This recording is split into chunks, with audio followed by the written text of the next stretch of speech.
nagsampa na po ng impeachment complaint against Vice President Leni Robredo. I won't allow. I won't. Do you think, sir, may basihan po para ma-impeach nga po siya? What are your thoughts po? Look, we just had an election. Guys, lay off. Just stop it.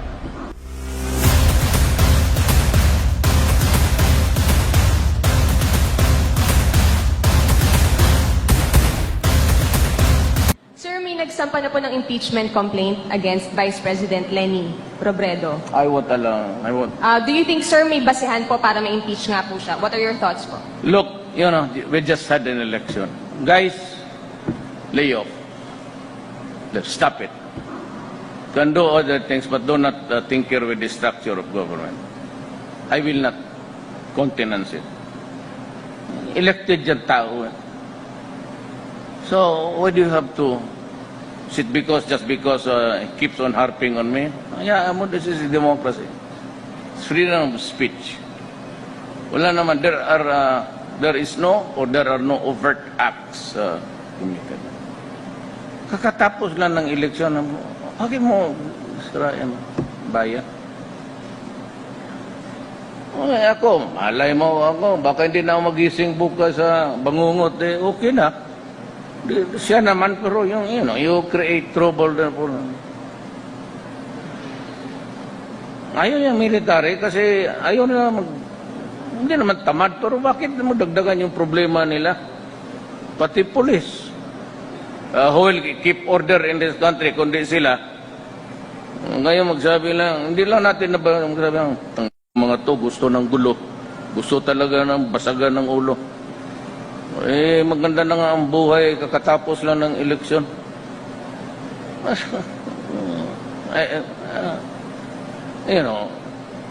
This is a democracy. Leaders are elected. If there are to be a son of a it's still the people's choice. Remember that. Sir, sorry, follow up. So wala kayong nakikitang mali dun sa ginawa niya, sir, na nagbigay siya ng video dun sa UN Commission on Narcotics and said na may palit ulo? Ma'am, I cannot out of the country for 4 days. I have not been abreast with the... Alam mo, hindi ako nakabasa ng newspaper, yung mga column, di ba nakabasa? Yun lang, yung news talaga. But wala akong nahawak ng newspaper. Thank you, Mr. President. First question, Ivan Marina, GMA7. Good afternoon, Mr. President. Good afternoon. While it is true na constitutional duty ng House na to act on the impeachment complaint, meron ho silang choice kung i-endorse sila o hindi. Diretsuhin ko na po yung tanong, did you have a hand in this impeachment? No, the executive cannot have a hand in the impeachment. Walang role ang executive sa impeachment.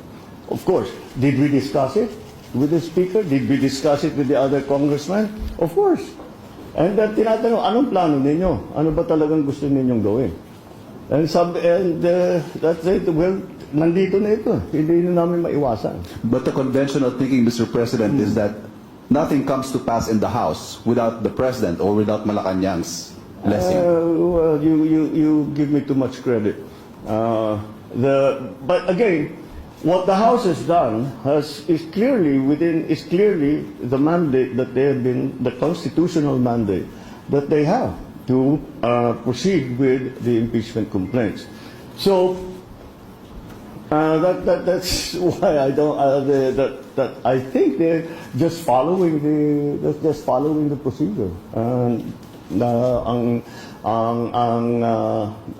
Punot dulo nito na-transmit nila ang impeachment complaint sa upper house. One last point from my end, Mr. President.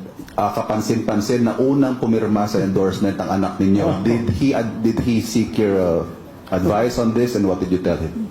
Of course, he did. And I said, it's very simple, but I told him. And he said, mukhang pipirmahan na. Well, what's your opinion on what I should do?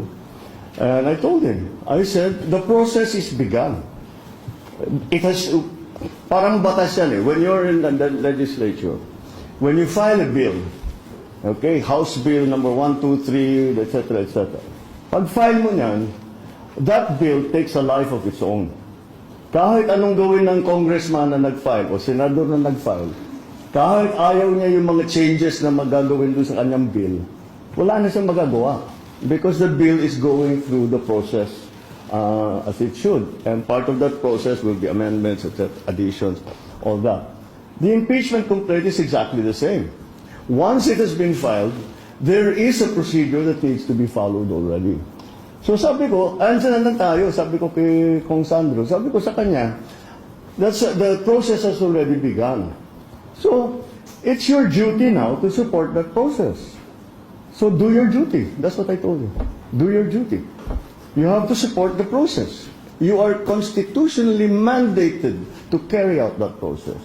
And you are a congressman, so do your duty. That's what I told him. I didn't know you'd be the first to sign that.